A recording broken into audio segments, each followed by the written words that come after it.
तुम्ही खराब रस्त्यांसाठी कंत्राटदारांना दोष देत असाल तर जरा थांबा. या भ्रष्टाचाराच्या रिंगणाची सुरुवात जालन्याचे मनपाचे आयुक्त संतोष खांडेकर सारख्या लोकांनी होते. कंत्राटदाराकडून 10 लाख रुपये घेताना रंगे हात पकडले. आता यांची तक्रार देण्यासाठी तुम्ही पोलीस स्टेशनमध्ये जाल तर जालन्याचेच पोलीस कॉन्स्टेबल हत्येसारख्या गुन्ह्याची फाईल बंद करण्यासाठी 70,000 रुपये घेतो. आता या सगळ्यांची तक्रार घेऊन तुम्ही न्यायालयात जाऊ इच्छित असाल तर जरा श्वास घ्या. मुंबईचे सत्र न्यायालयामध्ये न्यायाधीश बाजूने निकाल देण्यासाठी 15 लाख रुपये घेतो. आणि हे छोटे मासेच कसे मोठे होतात ते बघा. हे आहेत पंजाबचे डीआयजी हरचरण सिंग गुल्लड. यांच्याकडे 55 एकर शेती, 20 कमर्शियल प्रॉपर्टीज, 50 देश विदेशात इतर प्रॉपर्टीज आणि यांच्या घरातून तब्बल 5 ते 7 करोड रुपये कॅश मध्ये सापडतात. आणि हे छोटे उदाहरण आहे. याही पेक्षा मोठं म्हणजे कानपूरचे हे एन्काउंटर स्पेशलिस्ट श्रीकांत शुक्ला यांच्याकडे किती पैसे असावेत. एखाद्या मंत्र्याला सुद्धा लाजवेल तब्बल 300 करोड रुपये.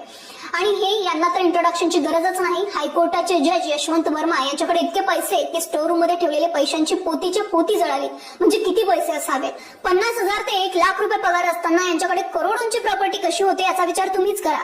म्हणजे जनतेच्या पैशातून पगार घ्या, जनतेची कामे करून देण्यासाठी देखील जनतेकडूनच पैसा घ्या आणि वर वर्दीची धमकी देखील जनतेला दाखवा.